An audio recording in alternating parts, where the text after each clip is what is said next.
Welcome to the Explore Words, Discover Worlds podcast, presented by Bradford Literature Festival. In this episode, celebrate the launch of The Night Soil Men, a gripping historical and political fiction by Bradford author Bill Brody. Spanning 4 decades, The Night Soil Men explores the origins and evolution of the Independent Labour Party, the working-class political movement founded in Bradford in 1893. Recorded live at the 2024 Bradford Literature Festival, delve into Brody's captivating narrative and a tale of ambition, loyalty and betrayal.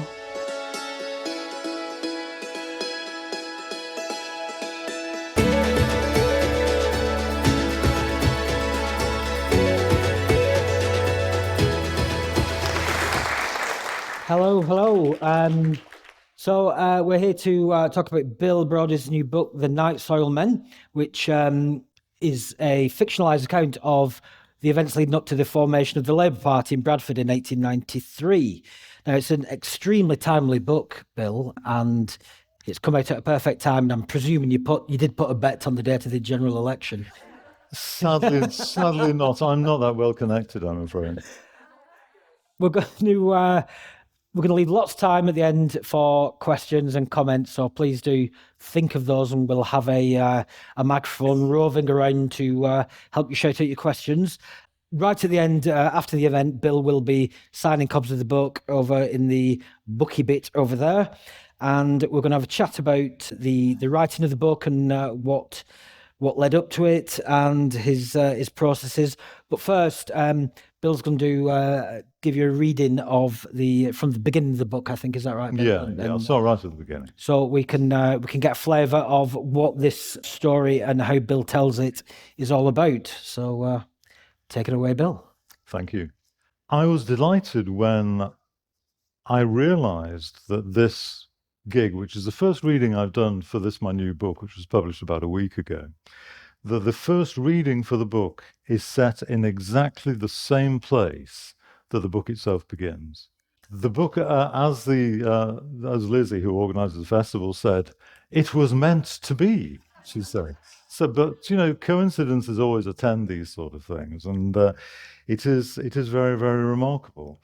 But anyway, if you could shut your eyes and try and take yourself back to 1893 and imagine it's a horrible January morning with snow and wind, and 2 figures appear wending their way across the square. And they, of course, are on their way to attend the opening conference of what led to the formation of the Independent Labour Party on Peckover Street. Beginning of the book follows them through, this opening section I'm going to read you, follows them through and their process through Bradford. There are various digressions where you learn a little about them. This is a shortened version. I've cut about half out. This is a sort of reading version, which is a little bit more dramatic, but representative of it. So it is 1893. This opening chapter is called Conference. As they crossed the square, the town hall clock was striking 9. Once more the sun had neglected to rise over Bradford. 2 smears of light that did relieve the gloom were in quite the wrong quarters of the sky. Whenever it snowed, Jim Sharp was reminded that the stone of the civic buildings was not black, but mossy green. However lightly he stepped, the scraping of his clogs through the slush almost drowned out the words of his companion. Jim swung round. They were still not being followed. This was the morning of the inaugural meeting of the Independent Labour Party. The world was about to be turned upside down, but nobody seemed in the least concerned. Outside the law courts, 2 policemen, lighting each other's clay pipes, did not give him a second glance. Under one arm, he was carrying a large bale of soft leaded pencils. It could have been dynamite for all they knew. He leaned his shoulder against one of the Doric columns, but it would not budge. He was no Samson. The tubby peelers could smoke on in peace. There's smallpox passing through the ward again, Fred was saying. 3 streets a day, 1 house in 4, like the plagues of old Egypt. The council says there's nothing it can do, but all the necessary powers are there in the Housing of the Working Classes Act. The Liberals just put things on the statute book, then joined the Tories in ignoring them. Fred Jowett's voice was slightly slurred, as if he was a toper, but Jim had never seen him go beyond a single half of dark mild. His mother came from Devonshire, but although he had often sat in the Jowett's parlour, Jim had never heard her utter a single word. Smallpox in January. It's a privy middens. The colder it gets, the worse the smell. Even after a frost, the air is full of flies. The ash freezes solid, so it can't absorb, and then the dirt piles up until streams of urine carry it down the yards right up to your back doorstep. Once Fred got onto sanitation, there was no stopping him.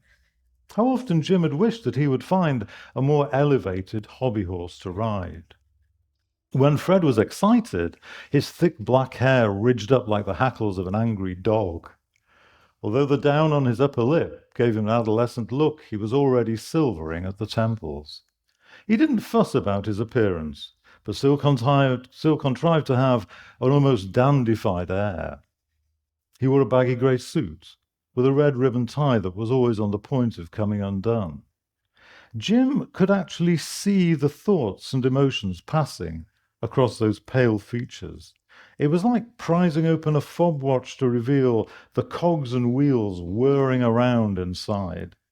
Even so, Jim had never glimpsed the least trace of meanness, fear, or calculation.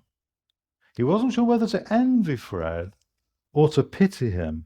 Perhaps a man without weaknesses was not really a proper man at all. And all I ever say is, why can't you turn your thoughts to higher things? Fred continued. It's true what Kipling said about William Morris, that one decent primer on sanitary engineering is worth all the tomes of sacred smut ever written. Jim took his cue. Oh, but I thought Kipling was a jingo, while Morris is on our side. Yes, said Fred triumphantly, but even good socialists can act like ninnies, and even a jingo is sometimes right.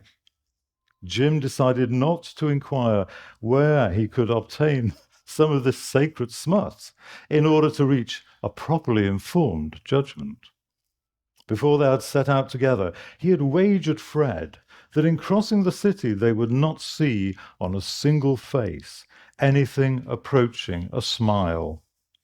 First they had encountered, trudging from somewhere to somewhere else, half a dozen swaddled figures who appeared to have no mouths at all. Then there had been a skeletal woman driving before her a pack of feral children. These had teeth aplenty, but no lips to speak of. Everyone was blighted. Even the peelers had seemed to be disgusted by the taste of their own tobacco. Now, beneath the statue of Forster, the great educator, a brindle terrier was busily worrying an obviously long-dead rat.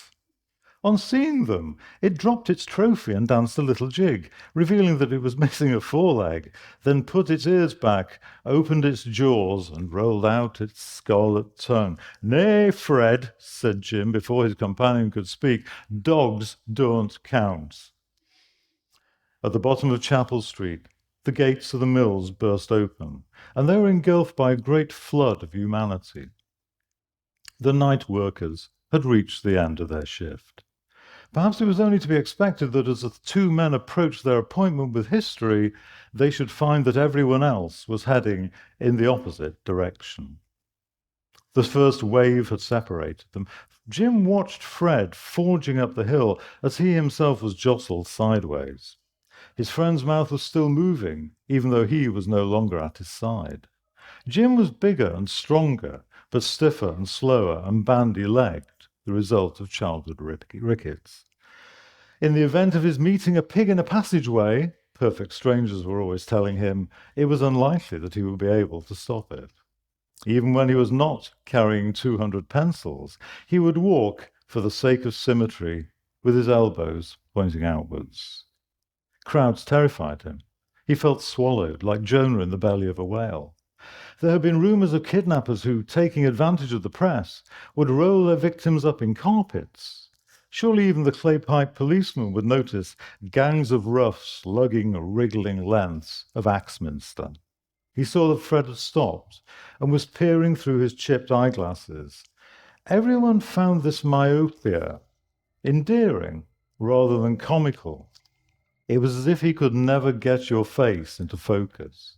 It made Jim feel somehow blurred, not quite there. Although Fred was always talking about the people, Jim wondered if he had ever been able to see them properly. Perhaps a stronger pair of spectacles might modify his socialism. The faces in the crowd were sullen or downright hostile. They walked in silence, save for a curious hissing as they drew on cigarettes or pipes, like a fuse burning down to a final explosion. It would just be Jim's luck to be in the middle of them when it finally happened. Even though they were working men like themselves, he still could not think of them as brothers. More people were emerging from the side streets. There were lost children seeking their parents, ragged pickpockets pulling off their mittens, evangelicals brandishing cheap tracts, but most were lonely souls in search of companionship. There were no carpet row kidnappers, but Jim could see looming ahead a couple of unusually tall mill girls, also arm in arm, like a distaff mirror image. The tiny heads bobbed on their goose-like necks, while the hips swung sideways and forwards at the same time. The younger one's features were heavily pitted, but smallpox scars could be an adornment to some faces. She looked to have been hewn out of sandstone. Jim imagined his stubble striking sparks against those cheeks.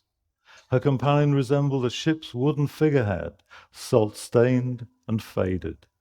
Their chins were tilted, as if they got a clearer view down their nostrils, and their shawls were pulled back to display expanses of bluish throat and chest. Jim already knew that there would be no pairing off. They were only interested in Fred. Women liked thick hair that they could get their fingers into, and they seemed to prefer little men, perhaps because they were more agile, less of a weight, or if it came to beating, less likely to do a girl serious damage. Fred was trying to focus, but the glasses had slid to the end of his nose. It was apparent that to him, the women were nothing more than a pale obstruction. "Excuse us, gentlemen," he muttered, as stretching out a hand, he parted them like saloon doors. Jim caught a sweet, cider-like smell as they passed. "Nay, nay," he was protesting, "the lassies, Fred, ladies!" But it was too late. Looking back, he could still see the women's faces bobbing above the crowd like backstroke swimmers on a choppy lake. They did not seem to have taken offense, however. From those black and yellow flashes, he could swear that they were actually smiling. He wasn't going to tell Fred, though. A bet was a bet. Now the masses convulsed again, clearing a path for a group of tall, hatted figures. Half a dozen under-managers were marching 2 steps behind their manager, who in his turn remained 4 steps behind the mill owner, Berens. You could have divined their relative status by the silkiness of their hats and the length of their watch chains. It appeared that God had given Gustav Berens the right to move in a 6-foot radius of empty space, like the prime grave plot next to his father that awaited him in Undercliff Cemetery. In the 3 years since Sir Jacob's death, blithe young Gustav had somehow aged 3 decades to become the spitting image of his evil papa. At least he had the courage to show his face. Soapy Sam Lister had not been seen in public since his glorious victory over the Manningham Mill strikers. With their unblinking eyes and bloodless lips, their hands gripping the coat lapels and their shiny toe caps pointing at 10 to 2, the men reminded Jim of bad actors, or perhaps actors who, all too well cast, had descended into caricature. Since he became a socialist, he saw them in a new way, with contempt and even a little pity. "Poor devils," Fred had once commented. as the Millercratic clan had rattled past in the great black and silver coach drawn by Shorts and Damages, those famous high-stepping geldings. It must be an awful strain having to be wicked all the time. They had recognized Fred. Jim saw the familiar consternation as they wondered why anyone would choose to be on what was obviously always going to be the losing side. It was common knowledge that Jowett had recently turned down the offer of a partnership with Leach's mill. Could there possibly be something that he knew and they didn't? And if the Liberals and Tories won't agree to realistic taxation or fair rents, Fred looked up, vaguely aware of another obstacle to their progress, we shall be compelled to take the land with or without compensation into public ownership. Once again, his left hand, fingers spread wide, was extended in that hesitant yet peremptory gesture. Excuse us, ladies. The undermanagers became all tangled up with each other, skittling their manager and forcing Berens to plant one immaculate foot in the filthy, swint-clogged gutter. As Jim and Fred passed through, that shockingly wizened face, almost swallowed up by an astrakhan collar, turned even whiter than before. Jim was certain that Fred was unaware of what had happened. Some cynics claimed that this was all an act, intended to raise Jowett's asking price beyond the regulation 30 pieces of silver, when he finally, inevitably, allowed himself to be suborned. But Jim knew that if he told Fred, he would go back and apologize to the man. He would rather have died than insult anyone. Such squeamishness would not do when the day of retribution dawned, unless a way could be found to cut Berens' throat without hurting his feelings. During the 5 years that he had worked with Fred, life had gradually come into focus. Fred made everything seem just as it should be, logical and inevitable, instead of a pointless, bloody mess. Even an apparent disaster like the failed 1891 strike was merely a necessary pause for retrenchment before the steady march of socialism was resumed. Jim recalled how his friend's lunch had always come wrapped in the pages of the Sunday Chronicle, so that instead of eating, he would end up reading aloud the articles of that notorious radical Robert Blatchford. Fred had never seemed to notice when the ever-hungry apprentices filched his bread and scrape. At the mill, Jowett had risen from warp slayer to whitening liquor, and then, at the unprecedented age of 19, to overlooker. Everyone had suspected a cruel joke.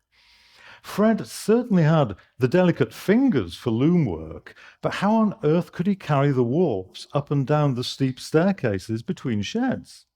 He was a mere 7 stone, while each beam weighed at least twice that.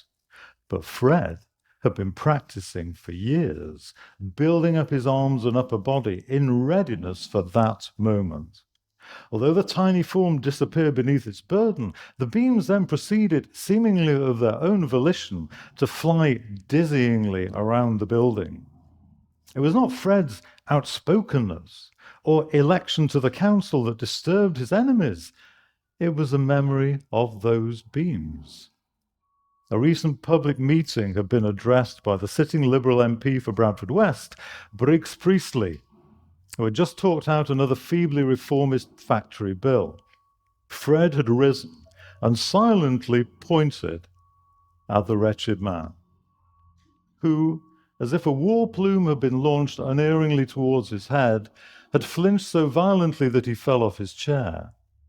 Jim had begun to wonder whether such power was only incidentally to do with socialism. At last, they reached the brow of the hill and turned into Peckover Street. Here the silent men before them kept pausing to spit or stamp the snow off their boots, while surreptitiously checking the pavement behind. Unlike Fred, they appreciated the need for discretion. Under the pull-down cloth caps were faces different from the night workers, displaying the even deeper tiredness of hard toil overlaid by equally hard strivings against it. One by one, After a final scan of the street, they ducked inside the Labour Institute, except for the familiar figure of Horner, the Keighley delegate, who, drunk even at this hour, was throwing up against the tannery wall. Keighley was a peculiar place. Even its temperance fanatics were alcoholics. True to this day. Despite its dilapidated facade, the Institute was a relatively recent building. Originally a Wesleyan chapel, it had then become a Salvation Army barracks before being leased to the party at an extortionate rate, presumably making the point that although God could be bought, he did not come cheap. Jim saw that the two Sugdens from Lasterdyke were manning the door. Although identically squat, dark and unsmiling, they were not, in fact, related. "Comrades, Mr. Sharp here is supernumerary," announced Fred. "He'll be attending to refreshments and clerical needs and restoring order, should it need to be restored." Jim thrust out his chest and tried to look fierce, even though this reputation of his had been lightly come by. Although he had indeed recently ejected 2 lackeys of the Duke of Devonshire for disrupting a branch meeting at the Royal Oak in Shipley, these men had been, even for gamekeepers, thoroughly soused. The doorman's attention, however, was focused on a tall, red-bearded Irishman in an obscenely tight, russet-brown suit of scratchy-looking wool. Whatever could this strange Paddy have to do with socialism? Jim wondered. Universal brotherhood was all very well, but a line had to be drawn somewhere. "There's only one delegate from Fabian Society on this list," Sugden 1 was saying, "and that's a Mr. de Matos." "That's me," said the Irishman. "I thought you said your name was Shaw," said Sugden 2. "No," crowed de Matos Shaw. "I said my name was de Matos, to be sure." The Sugdens pointed to their list. "This mark shows that Mr. de Matos has already arrived. And that black line below is where my name's been crossed out," said Shaw. "Everyone knows me. I've been up here for 3 days and I've spoken at 8 meetings already." "Aye," sighed Sugden 2. "We walked out on you at Laycock's last night. Permeation, permeation, permeation. We thought you were never going to stop." "But I've come all the way from London." Shaw somehow contrived to bestow 4 syllables on the capital. "If coming from London had aught to do with it," said Sugden 1, "then Dan Leno, Jack the Ripper, and the bloody Queen will be writ down here and all." And so it was that on this very last step, Jim lost his bet. Shaw's smile was dazzling, like someone throwing open a canteen of cutlery. Wherever had the fellow got hold of such teeth? I'll stop at that point. Thank you. I'll give you a moment to I'll have a quick get your look at breath this. back and a drink of water there. It's obvious, in case anyone was wondering otherwise, this is not an academic history of the Labour Party, is it? It's a novel. First off, can you explain yourself? Can you talk about the title? Yeah, we were discussing this before the event, and I was saying that nobody as yet has commented on the title of the book, which I thought a lot of people would have a real problem with. And then I realized that they weren't commenting on the title of the book because they did have a problem with it. And that's because the Night Saw Men, of course, I'm sure most of you, many of you would know, they were the people who in apparently they were still going until, around the time of the Second World War in some parts of the country, but they were the people who were hired to work by night, and they were going empty the privy middens outside the terraced houses in working class areas, in this particular case in Bradford. And I mean, it was a job that had, how can I put it, that brought with it not a great deal of social prestige. They were usually outcasts, were the Night Saw Men. People would move away when they saw them. They would drink in their own pubs. They almost had their own sort of sodality. They were not really integrated into the community. Because if you ever saw them, they would be, especially in winter, to guard against disease and filth, they would be wrapped. So they'd be like wrapped figures, like something out of a monster movie, like the Mummy or the Frankenstein's monster. You just see a pair of eyes coming through the wrapping. So they're generally the figure of sort of fear. And of course, because you'd hear them in the night, this scraping noise, almost a figure of almost supernatural terror. And the reason I chose it for the title of the book, and indeed real night saw men do appear later in the book, and they become subject to much contention and discussion among later characters. They're quite an issue in it. But the thing is, it struck me as a perfect metaphor for politicians. And they do a dirty, difficult, but very necessary job and don't get a lot of thanks for it. To some extent are, especially working class politicians of that particular time, but are almost sort of outcasts because of what they do. So what they do is a vitally important public service, but everybody crosses the road when they're coming towards them. So there's that sense of outsiderdom. And as I say, this is much examined later on. There's a long sequence on the relations between night saw men and politicians. But I think people feel a little bit queasy about. I remember talking to an old editor of mine when I first had the idea of the book, and he sort of said, "Well, you can't call it that because you can't have a book that announces itself as being all about excrement." But I thought I'd take the chance and just see if I sell any copies. Then we'll know who's right, won't we? But I think it's a good title for it, and I love it. It's just a funny thing that, it came to me almost immediately. I thought, what am I going to call it? And I thought, is there anything I can call it? And then afterwards, I began to realize why I called it that. And I think an awful lot of it, I'm sure David would find the same thing, but an awful lot of it with writers is you do something on instinct and think, why on earth did I do that? And then afterwards, you begin to figure out that, there were real deep reasons for it. And as you keep writing it, you realize you needed to do that for the subsequent writing. So a lot of it is that sort of trust thing. But I'm quite happy to call it Night Saw Men, and, as everybody seems determined to ignore it, I'll let them ignore it, as a title. But I'm glad you brought it up. I'm glad you had the courage to bring it up. Yes, ask the difficult questions. Here's another one. What themes did you really want to talk about in this story, and why did this story lend itself to what you wanted to talk about human nature and about people? Well, I got very interested in the material through a friend of mine who's some local historians who may be in the audience would know. It's a guy called Paul Jennings, who I was at school with, and he's a big expert on the Bradford ale house, indeed the English ale house in general. And I've been going around Bradford with him on important research and field trips to the pubs of Bradford, which we didn't want to do, we had to do, and so we'd wander around and do that. But he knew all the areas, and he would always be a fund of lore about who'd lived where, what they'd done, why this street was named that, and all this sort of stuff. It's fascinating. And I got very interested in. He was talking quite a lot about Fred Jowett, who you just met in the introduction there in the opening section. And he was a long-term Bradford MP, initially for the Labour Party and then latterly for the Labour Party, and left a tremendous legacy in terms of the welfare work that he did. Free school meals in Bradford are pretty much down to Fred, other people too. There's lot of social housing was built in Bradford through his good offices. Free school meals in Bradford came really as a result of that. And I became very, very interested by Fred Jowett. And Paul gave me this book on Fred Jowett and Phil Snowden, who is another character in the book who appears later on in this section. The three main characters in the book all appear in this opening section, and then the next couple of sections, they all come together, and then they all move in and out of each other for the rest of the narrative. And I just became really, really fascinated by the whole thing. It just really began to sort of live for me, but also it was relevant to me because, and I think my friend Paul felt this at the same time, because we were just hitting middle age, and we were rather kind of, we felt ourselves to be, to some degree, disillusioned and disappointed men. I mean, the social changes, the lives that we dreamed of living or thought we'd live, because we'd all been at school together and we'd all have these very highfalutin dreams about the exciting new world we'd be living in.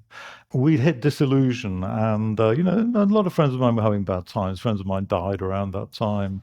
It was a very, very difficult period, really. Hitting the 40s is a difficult time. And I wanted to write a book, I suppose. I was just thinking of writing a book around my experiences, because most of my work is sort of semi-autobiographical. This book, of course, isn't. And I became very interested in this other material, and I thought, well, this is very germane. Reading what happens to these people in the forward march of socialism. I think, yeah, they go through the same things that we've gone through. It's the same thing. And then I thought, well, how can I apply this to my own situation, or our situation, telling our story? I thought, no. They're more interesting than I am. They're more interesting than me and my friends are. This is really fantastically fascinating material that nobody really knows very much about.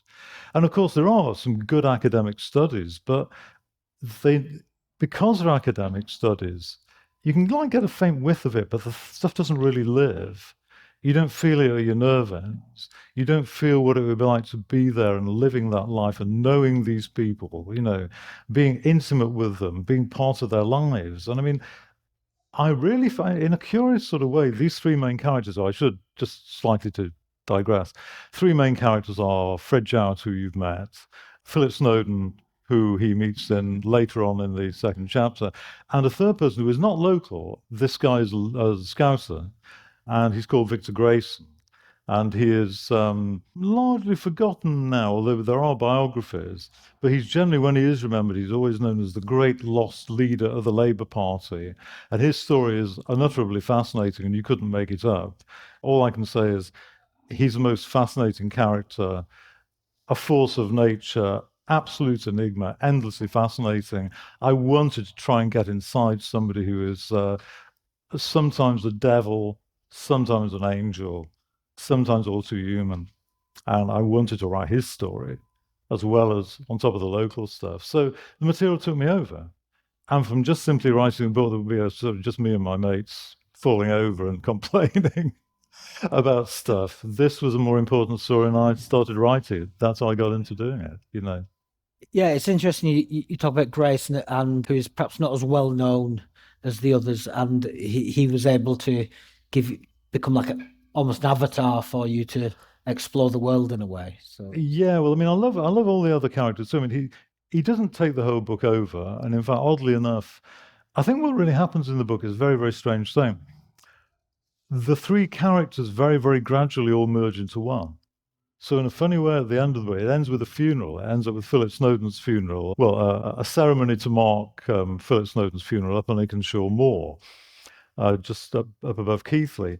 And at the end of that, there's a very strange sequence, which I can't really describe to you, but the sequence when effectively Fred Jowett, who's the only one of the three to survive, suddenly, even though he had a lot of differences, and in fact, he quite hated Grayson for much of the time, but at the end of it, he realizes that he's carrying inside himself, he's carrying them inside himself. And that in a sort of strange way, these three totally dissimilar people, one an idealist, the other, that's the Jowett character, obviously, who you've met, Snowden, who is an incredibly ruthless intellect, very intelligent, very, very cruel man in lots of ways, and Grayson, who is just, how can one describe him, really? A libertine, champagne socialist, lover of men and women, brilliant mob orator, didn't die, disappeared in the most mysterious circumstances we even know it. Even today, nobody really knows how he just vanished off the face of the earth one morning.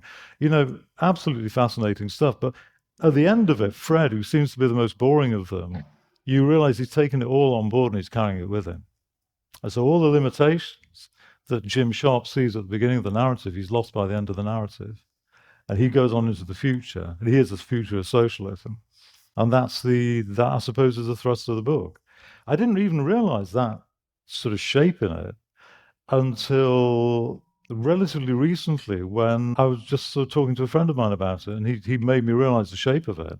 And again, it's another one of those things where, the more you meet people and talk about it and read it to them, and they read and they give you your they begin to find things that are there, and you sort of know they're there, but you don't quite realize why they work in the way that they do. And it's a funny sort of feeling. I just feel it's a book I was born to write. And in fact, oddly enough, when I was a kid, when I was about 17 or 18, somebody said to me, "You think you're going to be a writer? What kind of books are you going to write?" And I said, "I want to write Fame is a Spur," which is a famous Howard Spring book about socialism, which in some ways slightly resembles this, but rewritten by the terrifying French modernist Louis Ferdinand Céline, who is this total avant-garde writer and incredibly sort of transgressive writer. And I even then, and somebody said, "What did you mean by that?" I said, "I don't know. I just said it, because it sounded smart." But damn me, 40 years later, I ended up writing that book, and I had no idea I was going to do it. But the material came along, and I just happened to be in the way of it, and it just sort of ran me over. and it has to be written, so I wrote it. But enough of me. I think we should see if anyone's getting a question. I just wanted to Yeah.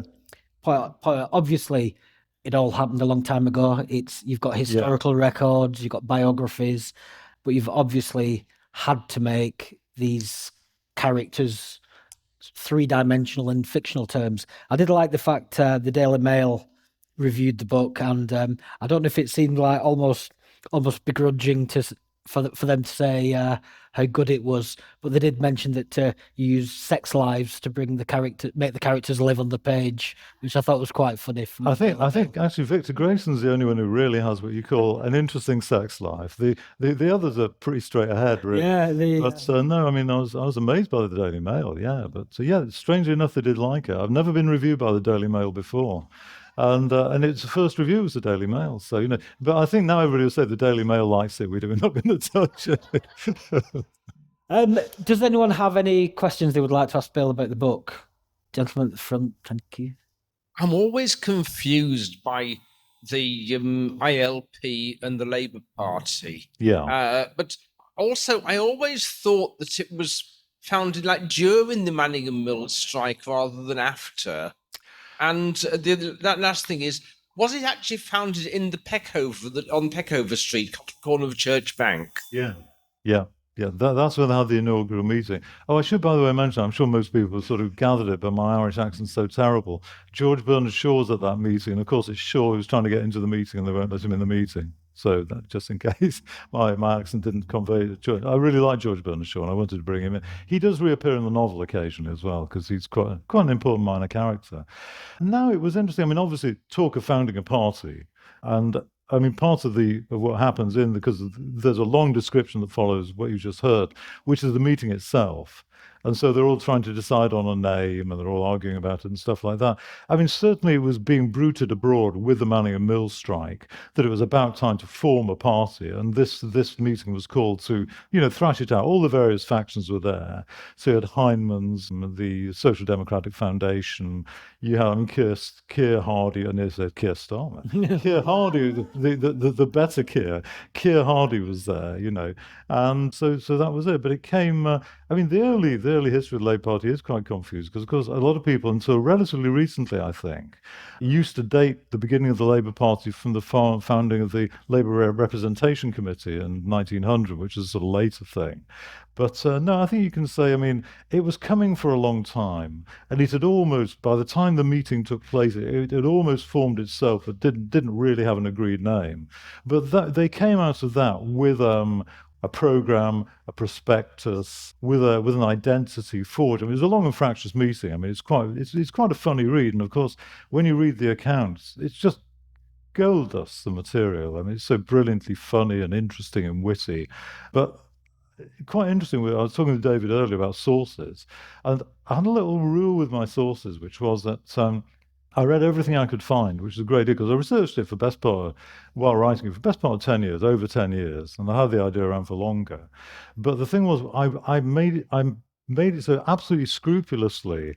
I followed the history, but where I had free play, where people didn't know what happened, where there's no record of it, where there isn't a record, I then allowed my imagination to take over. And of course, I've convinced myself that, in fact, I know by some secret knowledge what happened in all the gaps that I filled in. But, that's sort of the way of it. But I think we can probably say that Bradford and Peckover Street own the Independent Labour Party. I should say there used to be a plaque up there and it's gone, which is so sad. Yeah, sorry? Yeah, I know. It's really sad. It's really sad. It's a real pity because I wanted a picture because of course the hall is still there, although it's got a shop front there now. The old Congregational Hall that they'd hired from the Baptists or whoever it was. But the thing is, I was out there with a photographer friend of mine who's in the audience. And we're trying to get a shot of the front of it, but you just can't get a shot of the front of it because of the new frontage they put up, and because the street is so tight. But no, it's Bradford's very own. I think we should be very proud of it. I should also say that there isn't a plaque on Fred Jowett's home either. That's something that I think I'm going to really try and do something about, because he should really have a plaque up. And I know there's a lot of people in the local history community in Bradford who really think very, very highly of Fred Jowett. And I think for the City of Culture year next year, I think that's something that we're going to try and do something about, because it would be nice to have Fred honoured as being, you know, one of the most important people in Bradford's history, but largely forgotten. I think we take one more question at the front there. Thanks very much. I came because, first of all, I was attracted about the Independent Labour Party because my grandfather, Peter Ross Miller, was a founder member of the branch in Lanarkshire. Oh, yeah. I was a electrician down the mine there. But also because of the Night Soil Men. Because my first house had an outside privy, and I just thought I'd be quite interested to know a little bit more about. I know you talked about you talked a little bit about the about them being perhaps an analogy for politicians. But the other thing, the serious question really is, I don't know whether in your researches you knew anything, or you can say anything about how the Independent Labour Party concept came to be spread to other parts of the country. That's all, and particularly up to Scotland. Yeah, well, obviously, Keir hardly was at the meeting. It's an interesting thing because the book tends to work in jumps. So each section jumps like about maybe 4 or 5 years, but the narrative fills in the gaps in between. So I'd say probably, if you were to go through it and almost like with the scissor and pacing, you could almost like create sequentially the spread of the ILP and the movement of it, and how it went and where it went and who was involved in it.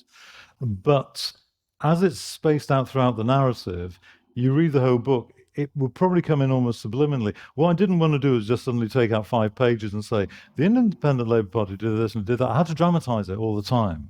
So it always had to be people doing something and quite dramatise it. But it's very interesting because it's a long while since I wrote this, and it's nice to see it coming out now. But when I started reading the proofs from my publisher, I began to get really interested in some of the material again. And I found myself going back, and I found myself doing a lot of extra material. Have you ever come across somebody called Tom Maguire in Leeds? Yeah, Tom Maguire's fascinating, isn't he? He's somebody who comes only sort of tangentially into the book. He appears in this first section. He dies between the first section and second section, but his is a fascinating story, and I should say, anybody interested, the Independent Labour Party, which still exists because I'm wearing their badge here, the Independent Labour Party have a Leeds address, and they have produced E.P. Thompson's brilliant little pamphlet on Tom Maguire. And it's well worth getting a hold of if anybody's interested in local history and interested in those areas. And if you just go online, you can find it. It's really, really, really fascinating material. But the whole thing is great. But yeah, it almost made me feel, like I felt like I almost might want to go, thinking of Tom Maguire, that I might even want to return to it and try and write about it again. But then I've got a bit of a thing about Ramsay MacDonald. Ramsay MacDonald really fascinates me, Strange character. I think there's a book there, sometime anyway. Very interesting man. Just before we close, Bill, and get everyone to go and buy a copy of your book over there, which you will sign, I don't know if you've any thoughts on what the characters, as you inhabited them while you were writing this, what they would think of the Labour Party today. Oh, it's difficult, very, very difficult to say. I don't think Grayson would think much of it. I mean, Grayson was always an anarchist, really. I mean, he was always going to just sort of like tear everything up. And I think if he'd ever got himself in a position of eminence, he'd have just torn it all to pieces immediately. He'd have the fun of building it and then torn it straight down again. That's just, some people are like that. I don't know. I think both of them would, in a way. I mean, I find it quite easy to be cynical about the Labour Party at the moment, and I've always been, on the left, on the kind of hard left, really. But I think that at the moment, I think they'd be very proud to see it. I think what they'd be very, very glad to see. Well, of course, their big thing was to get rid of the Liberals, and they might be rather bemused to see the Liberals coming back, but they might be rather pleased to see what happens or doesn't happen to the Conservative Party. So I think that might make a bit of a difference. But yeah, I think there is a continuity, and I would say, and I'm not trying to plug my own book, but that's what you're here for. Well, yeah, I am, but not only to do that. There's a piece of writing online which is, if you go, for those of you who are online, if you go to a website called the Unheard website, which is UNHERD, it's like a kind of left of center. It's a lot of people in publishing, political writers, sociologists, academics, writers, poets, etc., who just sort of write about current affairs. And a guy called Boyd Tomkin, who used to be literary editor of the Independent newspaper, he wrote a big thing on the current state of the Labour Party with reference to my novel, which he did like.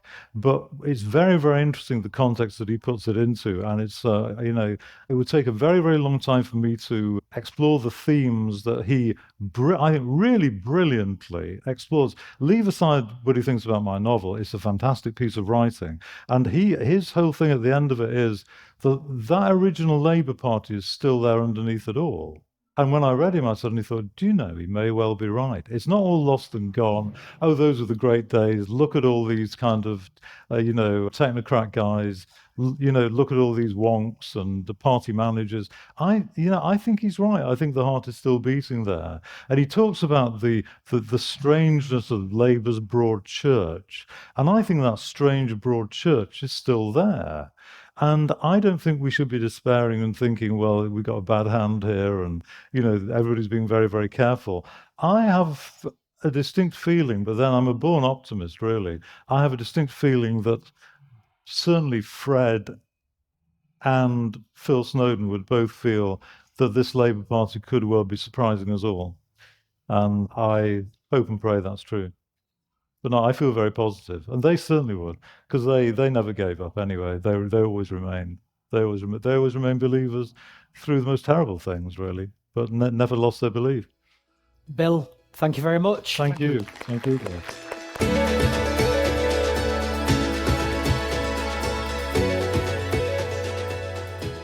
Thank you for joining us for this episode of the Explore Words, Discover Worlds podcast, presented by Bradford Literature Festival. If you enjoyed this episode and you'd like to help support the podcast, please subscribe, share this episode with others and leave a rating.